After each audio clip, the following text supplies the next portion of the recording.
चलो भाई करते हैं स्टार्ट। देखो ख़त्म कर लें आज इस पोएम को।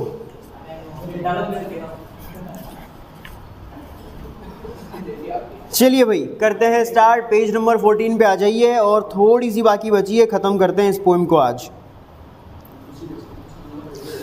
Late us swear an oath.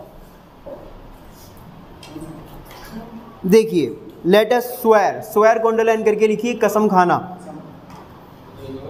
Swear an oath, swear an oath पूरा अंडरलाइन करके लिख लेना। कसम लो, कसम लेना। ऑथ, ऑथ का मतलब शपथ, ओथ का मतलब शपथ, स्वेयर धारण करना। Let's swear an oath. Keep it, keep का मतलब फॉलो।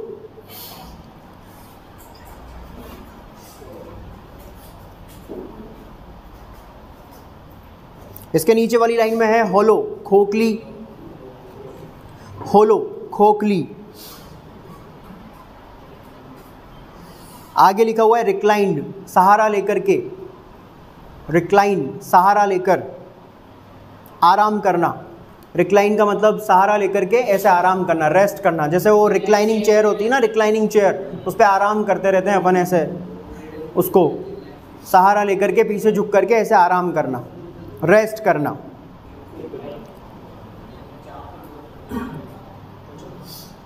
वन 135 पे आओ। केयरलेस, केयरलेस मतलब लापरवाह, लापरवाह। मैनकाइंड मानव जाति।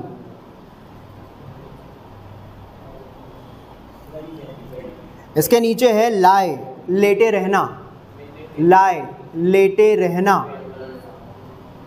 बिसाइड के बगल में, बिसाइड के बगल में। नेक्टर अमृत।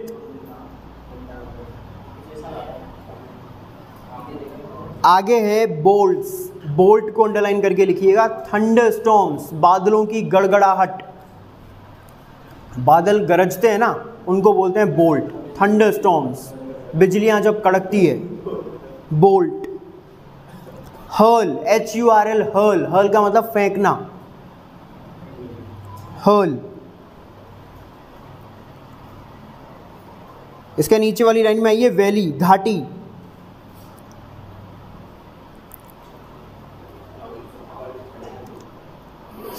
इसी लाइन में लास्ट में लिखा हुआ है कर्ल्ड, लिपटे हुए, चारों ओर लिपटे हुए, कर्ल्ड।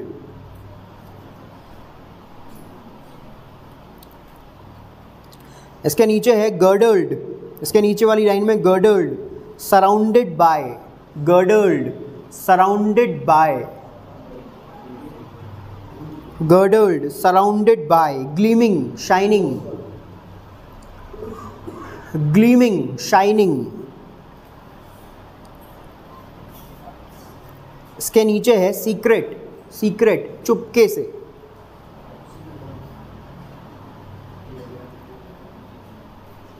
इसके नीचे है वेस्टेड, वेस्टेड बेकार।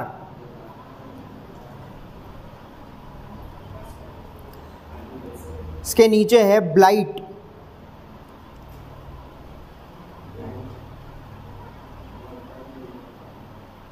ब्लाइट।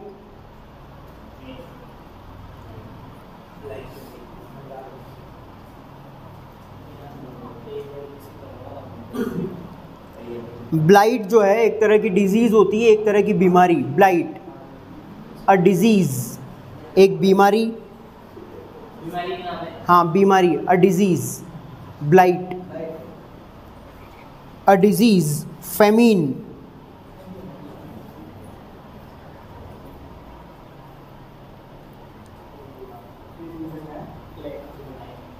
प्लेग, प्लेग भी बीमारी है, प्लेग चूहों से फैलने वाली बीमारी, प्लेग। अर्थक्वेक भूकंप। रोरिंग, रोरिंग डीप समुद्री तूफान, रोरिंग डीप समुद्री तूफान। फियरी सैंड्स जलता हुआ रेगिस्तान, बर्निंग। फियरी सैंड्स यानी कि आग उगलता हुआ रेगिस्तान, यानी बहुत गर्मी वहाँ पे होती है तो उसके लिए यूज़ हुआ है ये, आग उगलता हुआ रेगिस्तान। सैंड का मतलब रेत होती है ना, तो फियरी सैंड्स, खतरनाक रेत। खतरनाक रेत मतलब आग उगलता हुआ रेगिस्तान। फेमीन, फेमीन का लिख लेना, खतरनाक युद्ध, टेरिबल, टेरिबल वॉर्स, फेमीन इसी लाइन में है, ब्लाइट के बाद में है फेमीन, भयानक युद्ध, फेमीन।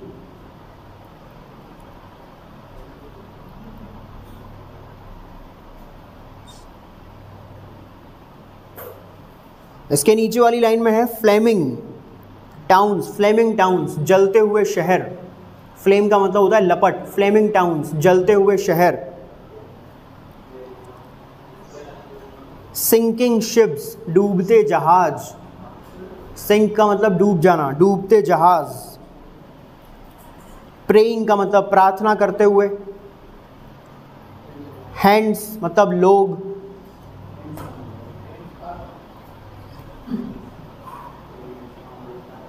इसके नीचे वाली लाइन में है डोलफुल, डोलफुल मतलब सोरोफुल, दुख से भरा हुआ, डोलफुल, सोरोफुल। स्टीमिंग अप, इसके नीचे वाली लाइन में स्टीमिंग अप, राइजिंग अप, उठता हुआ।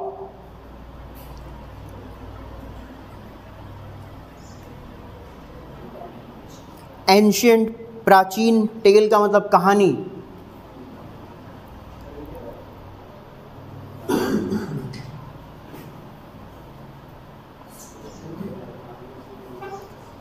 इसके नीचे है लिटिल मीनिंग, लिटिल मीनिंग मतलब वैल्यूलेस, महत्वहीन, वैल्यूलेस, जिसका कोई महत्व ना हो, जिसकी कोई वैल्यू ना हो, वैल्यूलेस, महत्वहीन।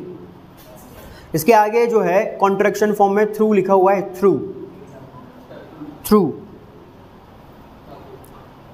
THROUGH। इसके नीचे है चैंट, चैंट का मतलब जपना, गाना। हाँ, चांटिंग मंत्रास, चांटिंग मंत्रास, मंत्र जप रहे थे तो उसके लिए यूज़ करते हैं चांट, गाना, जपना, जपनाम, जपनाम, जपनाम। अगले सीजन का इंतज़ार है सभी को। हाँ देख, बढ़िया। हाँ नहीं नहीं, बहुत बढ़िया है, हर में, सब में अपना अपना अपने तरीके का सस्पेंस है सभी में। तो अब नेक्स्ट सीजन में पता लगेगा क्या होता है।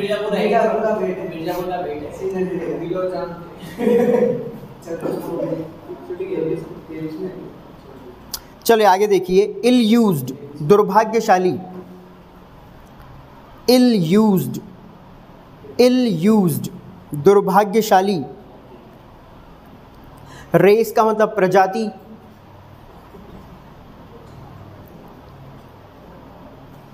इसके आगे लिखा हुआ है क्लीव, क्लीव का मतलब चीरना होता है, लेकिन यहाँ पे क्लीव द सोइल आया है। क्लीव द सोइल मतलब धरती को चीरना, मतलब भूमि को जोतना, खेत को जोतना।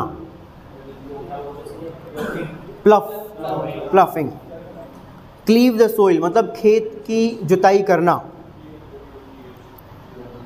इसके नीचे है सो, सो का मतलब बोना, सीड का मतलब बीज, बीज बोना, सो द सीड, बीज बोना, बीज बोना। रीप, रीप का मतलब काटना, हार्वेस्ट का मतलब फसल, रीप काटना, हार्वेस्ट फसल। एंड्यूरिंग, एंड्यूरिंग मतलब सहन करते हुए।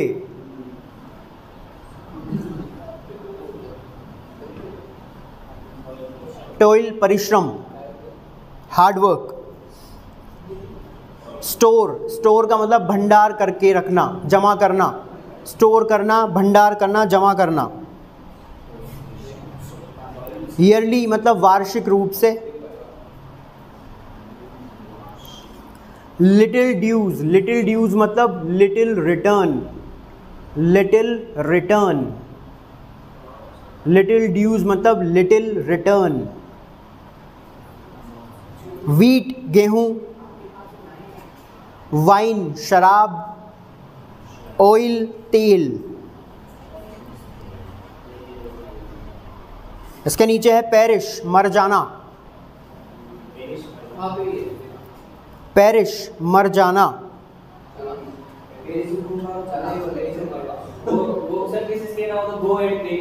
हाँ, गो एंड पेरिश, जाओ और मर जाओ।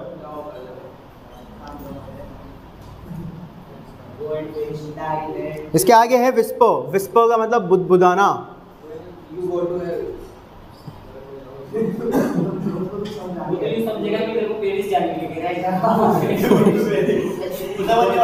गो and perish, go Paris,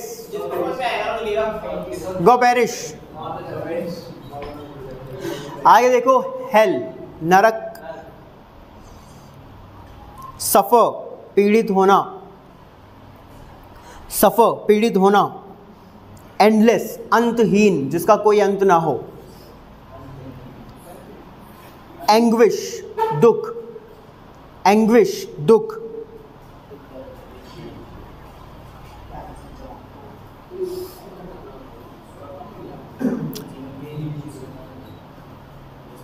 Elysian valleys, Elysian valleys, heaven, heaven स्वर्ग, ड्वेल निवास करना, ड्वेल निवास करना, रेस्ट आराम करना, रेस्ट आराम करना, वीरी थके हुए, वीरी थके हुए, लिम्ब अंग, ऑर्गन अंग,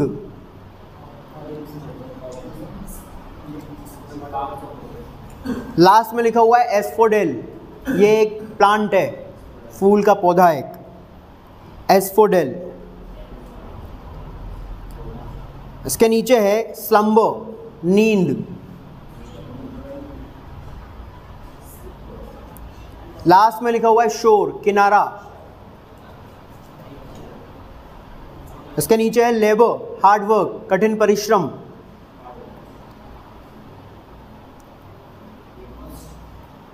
मिड ओशन महासागर के बीच में।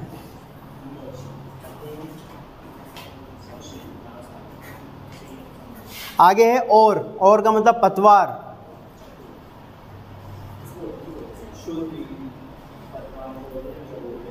इसके नीचे है मैरिनर्स, मैरिनर्स मतलब सेलर्स नाविक, नाविक सेलर्स नाविक। नहीं, नेविगेटर अलग होता है। नहीं, वो तो देखने वाला होता है। जब कोई व्यक्ति देखता है कि भाई कहाँ पे अपने को नेविगेट करना है, किधर जाना है, किधर करना है, वो होता है। आगे है वेंडर भटकना, भटकना। चलिए भाई करते हैं, पढ़ते हैं। अब देखिए, तो कल हमने यहाँ तक कंप्लीट कर लिया था कि यूलिसिस के सारे सेलर्स जो हैं वो नशे में हैं। वो लोटस ईटर्स लैंड पे ही लेटे लेटे आराम से यहाँ के वातावरण का आनंद ले रहे हैं और अपने पुराने दिनों को याद कर रहे हैं, यहाँ के वातावरण का आनंद लेते हैं, अपने पुराने दिनों को याद करते हैं, अपने घर वालों को याद करते हैं, वहाँ लौटने के बारे में सोचते हैं। लेकिन वहाँ लौटना उनको बड़ा टायरिंग लगता है, बड़ा थका देने वाला लगता है। तो इसीलिए वो मन ये डिसाइड करते हैं कि हम यहाँ से कहीं नहीं जाएंगे, हम यहीं रहेंगे और यहीं पर रह कर के सारी ज़िंदगी बिता देंगे। क्योंकि प्रकृति में सभी चीज़ें आराम कर रही है, तो हम तो सुप्रीम क्रिएशन है ईश्वर की, उसके बावजूद हम आराम क्यों नहीं कर रहे, उसके बावजूद हमें इतना परिश्रम क्यों करना पड़ रहा है। बल्कि हमें तो ज़्यादा आराम मिलना चाहिए, ईश्वर की सुप्रीम क्रिएशन है इस वजह से। हाँ, तो हमें ही मेहनत क्यों करनी पड़े, हमें ही जो है कठिन परिश्रम क्यों करना पड़े, और उसके बावजूद हमारी ज़िंदगी में फिर भी दुख ही दुख, परेशानियाँ ही परेशानियाँ हैं। तो इसीलिए वो मन ये डिसाइड कर लेते हैं कि हम यहीं पर रह कर के सारा जीवन बिता देना चाहते हैं, यहीं पर रह कर के समुंदर के पानी की आवाज़ को सुनना चाहते हैं, हवा की जो है जो मधुर, हवा का मधुर संगीत है उसको सुनना चाहते हैं, जो ड्यूवी इको है और उसकी बूंदों का अलग अलग समुद्री उनमें पहाड़ की गुफाओं में गूंजने की जो आवाज़ है उनको सुनना चाहते हैं। और इसी तरह से जो है यहाँ पे अपना जीवन व्यतीत कर देना चाहते हैं। यहाँ तक जो है कल हमने पढ़ लिया था। अब इसके बाद में क्या कह रहे हैं वो सभी सेलर्स, देखिए भाई, let's swear an oath and keep it with an equal mind. सारे के सारे यूलिसिस के सेलर्स जो हैं, सारे के सारे यूलिसिस के सेलर्स इक्वल माइंड से, यानी कि सभी साथ मिलकर के जो है इक्वल माइंड से, यानी कि समान जो है सोच के साथ, एक सोच के साथ यूनानिमसली एक होकर के साथ मिलकर के जो है ये शपथ लेते हैं, ये कसम खाते हैं in the hollow land to live and lie reclined, कि हम इसी खोखली होलो लैंड में रह कर के यहीं रहेंगे और यहीं पर जो है सारे जीवन भर आराम करेंगे, यहीं पर जो है पड़े रहेंगे, यहीं पर लेटे रहेंगे, यहीं पर जो है सारी ज़िंदगी बिता देंगे, चाहे कुछ भी हो जाए। हम सभी मिलकर के ये कसम खाते हैं, हम सभी मिलकर के ये शपथ लेते हैं कि हम जीवन भर जो है इसी लोटस ईटर्स लैंड पर रहेंगे और यहीं पर आराम करेंगे। On the hills like gods together, जैसे कि ऊंची ऊंची पहाड़ियों पर ईश्वर, काफ़ी सारे अलग अलग ईश्वर होते हैं ना, बहुत सारे, ये सूर्य के देवता अलग, जल के देवता अलग, ये वो अपने ग्रीक माइथोलॉजी के अकॉर्डिंग भी पढ़ा है, रोमन माइथोलॉजी के अकॉर्डिंग भी बहुत सारे गॉड्स के रेफरेंसेस को हमने देखा है, प्रोटियस है ना, देखा है ना हमने, अपोलो, तो इस तरह से।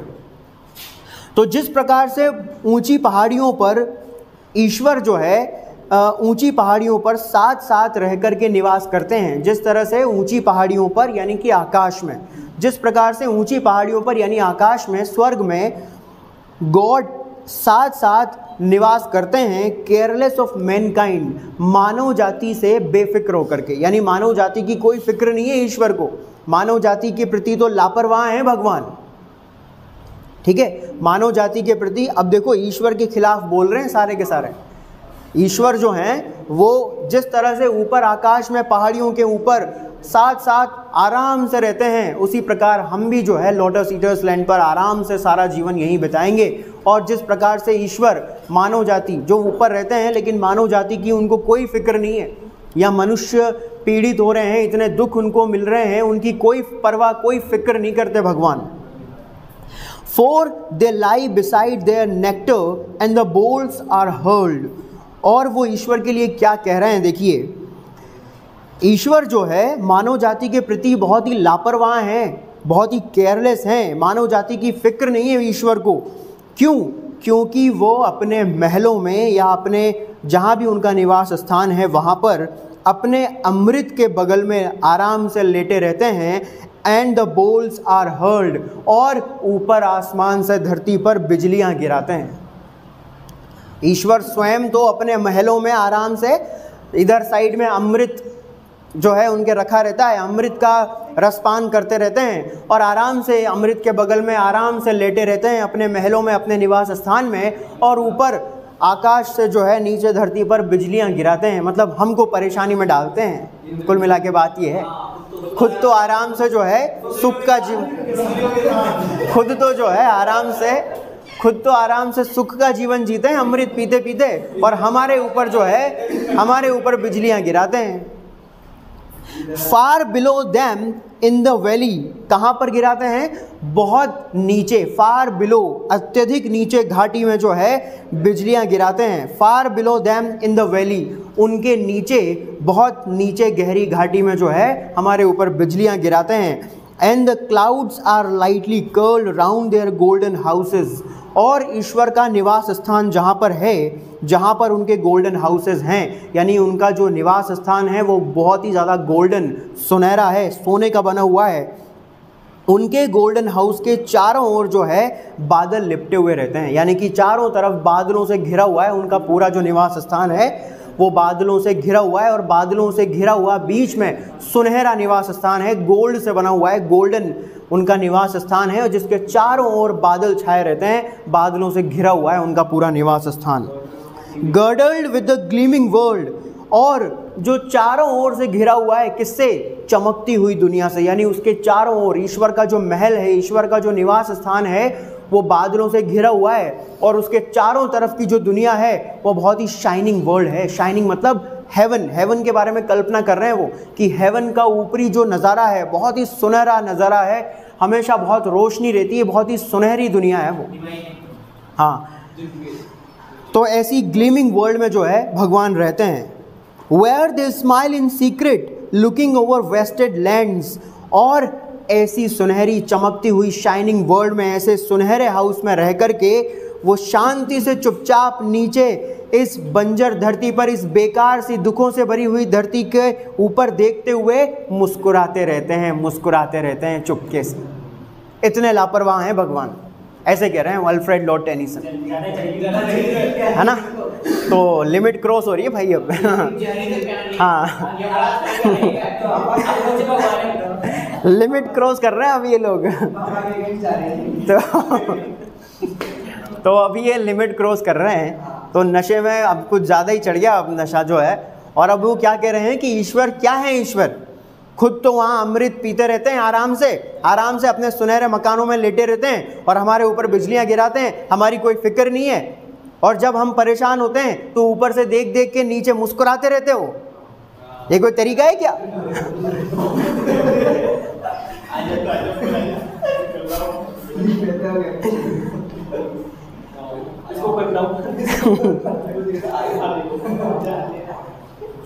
चलिए आगे देखिए अल्फ्रेड लॉर्ड टेनिसन क्या लिखते हैं, सेलर्स क्या बोलते हैं, देखिए।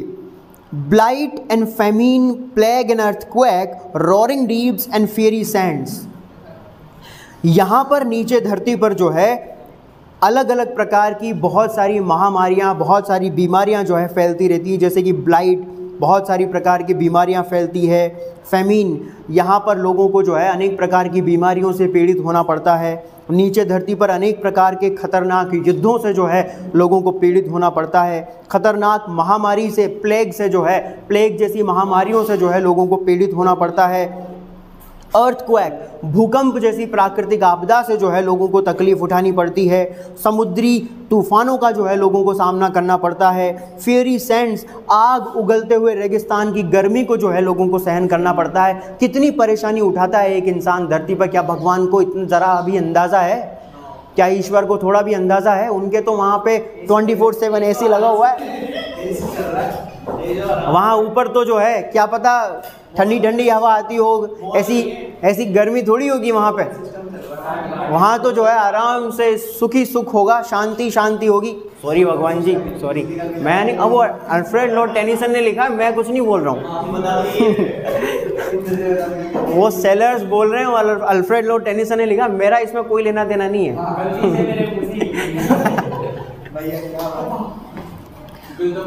तो ईश्वर जो है इतनी सारी परेशानियों से यहाँ पे धरती पर रहने वाले लोगों को पीड़ा उठानी पड़ती है, इतनी सारी चीज़ों से जो है पीड़ित होना पड़ता है। चेंजिंग फाइट्स, यहाँ पे जो है एक के बाद एक लड़ाइयाँ होती रहती है। फ्लेमिंग टाउन्स, शहर के शहर जल जाते हैं उन लड़ाइयों की वजह से। सिंकिंग शिप्स, समुद्र में जो है जहाज़ डूब जाते हैं, उसकी वजह से लोगों को जो है जनहानि होती है। इन प्रेइंग हैंड्स, और इन सभी परेशानियों से परेशान होकर के नीचे धरती पर मनुष्य हाथ जोड़ करके ईश्वर से प्रार्थना करता रहता है, ईश्वर से अनुनय विनय करता रहता है। लेकिन भगवान तो नीचे देख करके मुस्कुराते रहते हैं। भगवान तो नीचे देख करके मुस्कुराते रहते हैं, भगवान कुछ करते नहीं हैं। बट दे स्माइल, बट नीचे जो है धरती पर इतने सारी तकलीफों से पीड़ित होकर के मनुष्य हाथ जोड़ करके प्रार्थना कर रहा है, लेकिन भगवान क्या करते हैं? बट दे स्माइल, लेकिन वे तो मुस्कुराते हैं। नीचे देख देख करके मुस्कुराते हैं। इस प्रकार के पीड़ा से परेशान होते हुए देख करके, इस प्रकार के मनुष्यों को इस प्रकार से पीड़ा से दुखी होते देख करके उनको ज़रा भी दया नहीं आती, बल्कि वो तो मुस्कुराते हैं। Because they find music centred in a doleful song, क्योंकि नीचे दुख से भरे हुए जो गीत मनुष्य गा रहा है, जो प्रार्थना वो ईश्वर से कर रहा है, दुख से भर करके, दुख से परेशान होकर के, पीड़ित होकर के जो गान वो ईश्वर का गा रहा है, जो ईश्वर से अनुनय विनय कर रहा है, प्रार्थना कर रहा है, दुख से भरे हुए उस गीत में भगवान को उसकी पीड़ा दिखाई नहीं देती उस मनुष्य की, बल्कि उनको तो म्यूजिक सुनाई देता है, संगीत सुनाई देता है उस दुख से भरे हुए गीत में। दुख से भरे हुए उस व्यक्ति के गीत में उनको तो आनंद आता है, और उस आनंद को सुनकर के, उस म्यूजिक को सुनकर के वो मुस्कुराते हैं, वो स्माइल करते हैं। उनके अंदर जरा भी दया भावना नहीं है।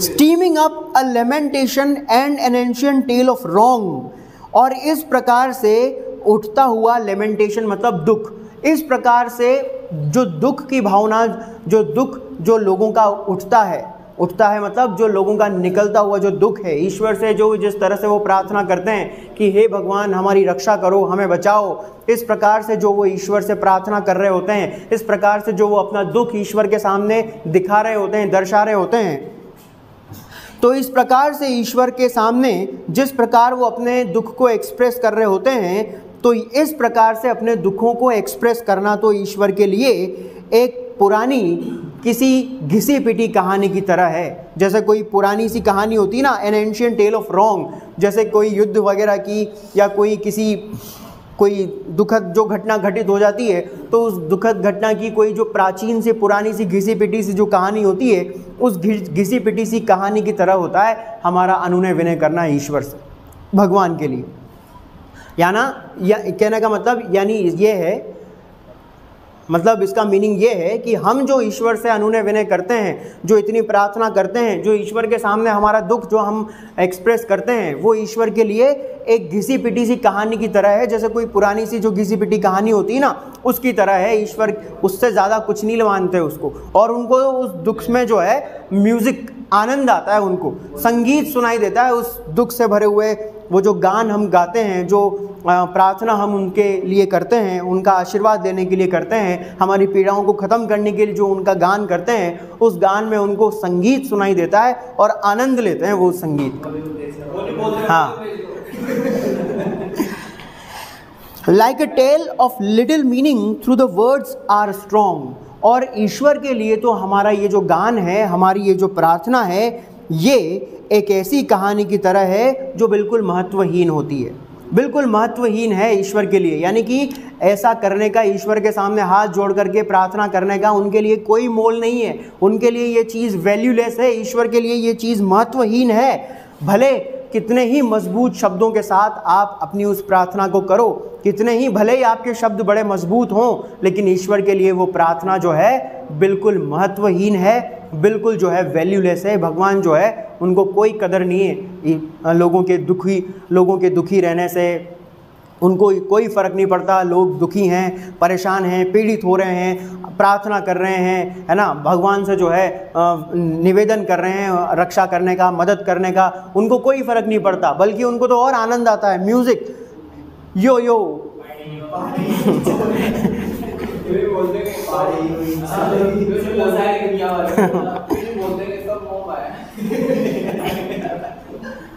सुन लो सारी दुनिया वालों, जितना भी तुम जोर लगा लो।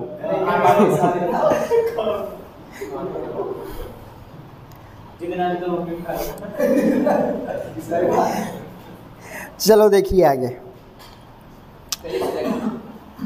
Chanted from like a tale of little meaning through the words are strong, chanted from an ill-used race of men that cleave the soil।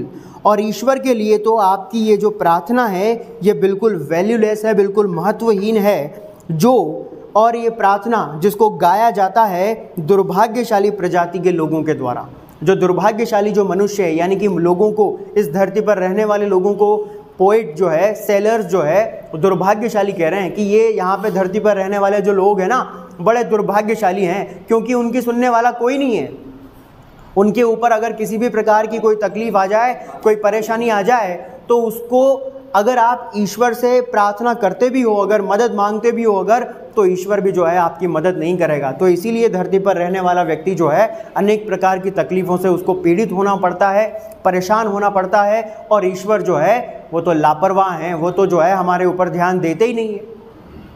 तो इसीलिए धरती पर रहने वाला मनुष्य जो है वो बड़ा दुर्भाग्यशाली है। और ये ऐसा व्यक्ति है जो इस प्रकार से दुख में पड़ कर के, दुख में परेशान होकर के, दुख से पीड़ित होकर के ईश्वर से जो है प्रार्थना करता है, ईश्वर से मदद मांगता है, लेकिन ईश्वर जो है उस पर ध्यान नहीं देते हैं, बल्कि उनको तो उस दुख की प्रार्थना में, जो प्रार्थना वो करते हैं, उसमें संगीत उनको जो है सुनाई देता है, और उस संगीत का आनंद लेते हैं और आराम से जो है चुपचाप अपने सुनहरे घरों में रह करके मुस्कुराते रहते हैं नीचे देख करके। और यहाँ पर रहने वाले ये जो मनुष्य हैं ये बड़े दुर्भाग्यशाली हैं। यहाँ के धरती पर रहने वाले लोगों को दुर्भाग्यशाली कहा है उन्होंने।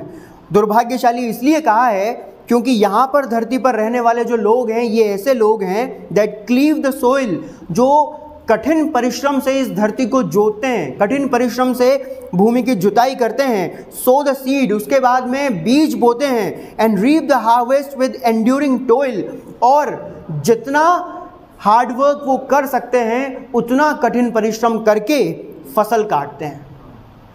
यहाँ पर धरती पर रहने वाले जो लोग हैं वो दुर्भाग्यशाली कहा है उन लोगों को उन्होंने, दुर्भाग्यशाली इसलिए हैं क्योंकि वो व्यक्ति जो धरती पर रहते हैं वो यहाँ पर अथक प्रयास करके, अथक मेहनत करके जो है बीज भूमि को जोतते हैं, बीज बोते हैं, उसके बाद में फसल पकने का इंतज़ार करते हैं, उसके बाद फसल को काटते हैं, और फसल को काटने के बाद जो है स्टोरिंग ईयरली, हर साल वार्षिक जो फसल आती है उस वार्षिक फसल को जो है भंडार करके रखते हैं, यानी कि स्टोर करके रखते हैं। लिटिल ड्यूज, वो भी कितना सा, जितनी मेहनत वो करते हैं रिटर्न उसका बहुत कम मिलता है उनको, यानी जितने प्रयास से जितनी फसल उगाने का लक्ष्य लेकर के वो बीज बोते हैं ना, उतना रिटर्न उनको नहीं मिल पाता, बहुत कम, बहुत लिटिल रिटर्न मिल पाता है उनका, जो भी वो फसल बोते हैं। जैसे सपोज करो उन्होंने बहुत सारा जो है अनाज उगाया, बहुत सारे बीज बोए, बहुत सारी बड़ी भूमि पर उन्होंने बीज बोया, उन्होंने सोचा भाई बम्पर पैदावार होगी,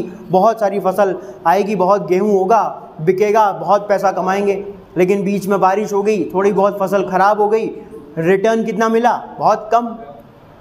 मतलब जितनी आपने मेहनत की थी उसका रिटर्न जो है काफ़ी कम मिलता है उस व्यक्ति को। तो इस प्रकार से जो है मनुष्य दुर्भाग्यशाली है यहाँ पे, जो अथक प्रयास करके बिना थके बिना रुके जो है लगातार जो है मेहनत करता है, रात दिन एक कर देता है खेती करने के लिए, लेकिन मिलता कितना है उसको, वार्षिक बहुत कम मिलता है, यानी जितनी मेहनत होती है उसका रिटर्न भी पूरा नहीं मिल पाता उसको। Little dues of wheat and wine and oil, फिर चाहे वो खेती गेहूं की हो, चाहे अंगूर की हो, चाहे तेल की हो, जैसे मूंगफली, तेल की फसलें मतलब जो तिलहन की फसलें होती है, जैसे सोयाबीन, सरसों, है ना, इस तरह की फसलें। तो कोई भी फसल करे, अथक प्रयास करके वो जो है उस फसल को बोता है, बीज बोता है, काटता है, लेकिन बदले में उसको जो है उसका उतना रिटर्न नहीं मिल पाता है। Till they perish and they suffer, जब तक कि वो यहाँ पर धरती पर रहने वाला जो व्यक्ति है वो तब तक जो है इस काम को करता है जब तक उसकी ज़िंदगी ख़त्म नहीं हो जाती, जब तक वो मर नहीं जाता, तब तक धरती पर रह करके जो है हर साल उसका बस यही कार्य होता है, हर साल बस वो इसी काम को करता है और तब तक करता रहता है जब तक कि उसका जीवन समाप्त नहीं हो जाता। एंड द सफ़र, और इस प्रकार से जो है वो पीड़ित होता रहता है, इस प्रकार से जो है वो तकलीफ़ उठाता रहता है सारी ज़िंदगी। Some it is whispered down in hell, suffer endless anguish, और जैसा कि नर्क में जो है अक्सर बुदबुदाया जाता है, जैसा कि नर्क में अक्सर जो है वहाँ के जो रहने वाले लोग हैं, जो भी वहाँ पे रहते हैं, जैसा कि नर्क में रहने वाले जो लोग हैं, आज जब वो आपस में बातचीत करते होंगे तो जैसा कि वो बोलते हैं, इट इज़ विस्पर्ड, और जैसा कि जो लोग हैं, जैसा कि बताते हैं, जैसा कि लोग आपस में बातचीत करते हैं, दैट इट इज़ विस्पर्ड, ऐसा कि लोग बोलते हैं, डाउन इन हेल, कि नीचे जो नर्क में जो भी लोग जाते हैं, नीचे नर्क में जो भी जाता है, दे सफ़र एंडलेस एंग्विश, उसे अंतहीन दुख भोगना पड़ता है। अंतहीन यानी कि जिसका कोई अंत नहीं है, इतने दुख जो है एक व्यक्ति को उठाने पड़ते हैं अगर वो नर्क में चला जाता है तो। देखो मतलब आदमी धरती पर रहने वाला, कहने का मतलब क्या है सेलर्स का, सेलर्स ये कह रहे हैं कि मतलब पहले तो जब तक आदमी जिंदा रहे तब तक तो यहाँ पे तकलीफ उठाए धरती पर, और धरती पर कैसे, क्योंकि भगवान तो सुनने वाले हैं नहीं, भगवान ने तो मुंह मोड़ रखा है ना, भगवान का तो ध्यान है ही नहीं। मतलब जितनी भी परेशानियां हैं खुद ही उठाते रहो, खुद ही झेलते रहो, खेती भी करो तो खेती में भी इतना रिटर्न नहीं मिलता। उसके बाद अगर मान लो उसके बाद भी अगर आपके कर्म अगर ढंग के नहीं हैं, अगर आपने ठीक कर्म नहीं किए, अगर आप गलती से नरक में भेज दिए गए अगर, है ना, तो ल्यूसीफर की तरह सैटन, जिस तरह से सैटन वहाँ गया था, सैटन को याद है ना, उसके पास तो चलो फिर भी वो तो एंजल था, लेकिन हम तो ह्यूमन बीइंग्स हैं। अगर सपोज करो इतनी सारी तकलीफ उठाने के बावजूद अगर भगवान ने नरक में भेज दिया, तो नरक में तो ऐसा बोलते हैं अंतहीन दुखी दुखे, मतलब पूरी जिंदगी तो यहाँ पे दुख उठाओ, उसके बाद नरक में जाओ तो वहाँ भी दुखी दुख।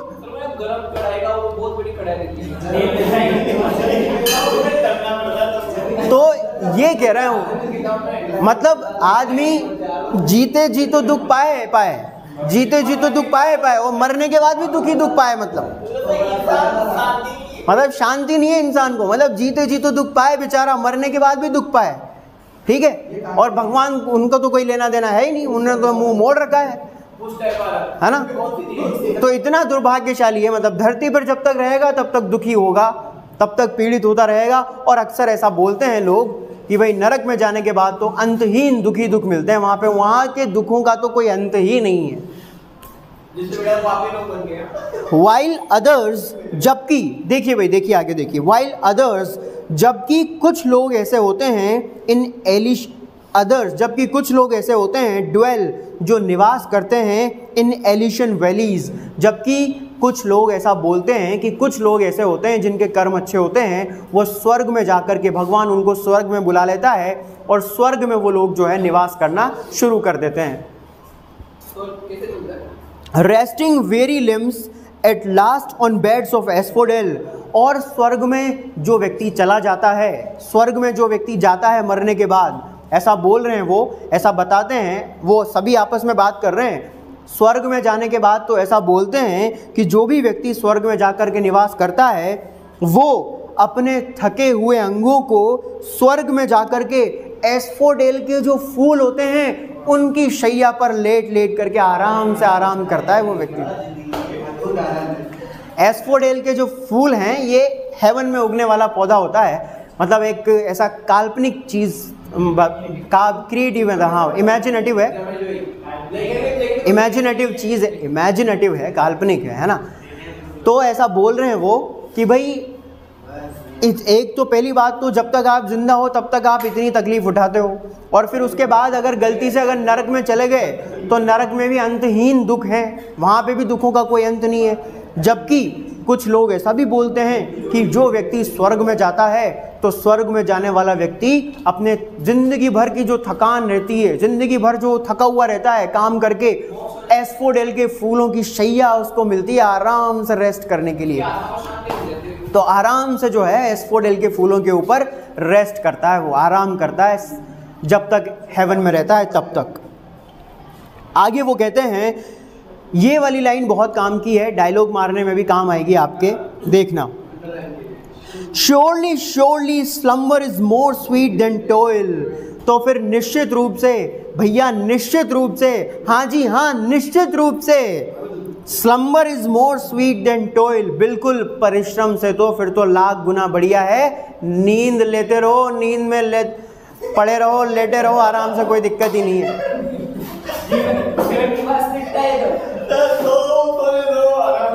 फिर तो कंक्लूजन तो फिर तो यही निकला, तो फिर इतनी परिश्रम भी क्यों करें जब पता है कि भाई भगवान तो मदद करने वाले हैं ही नहीं। उसके बाद अगर गलती से नरक में भी चले गए तो वहाँ भी दुखी दुख भोगना है, तो फिर मेहनत भी क्यों करें। Surely surely slumber is more sweet than toil, फिर तो निश्चित रूप से परिश्रम करने से लाख गुना बेहतर है कि आराम से नींद लो, आराम से सोते रहो, आराम से जो है मौज करो, मस्ती करो, आनंद लो, कोई मतलब नहीं है परिश्रम वरिश्रम करने का।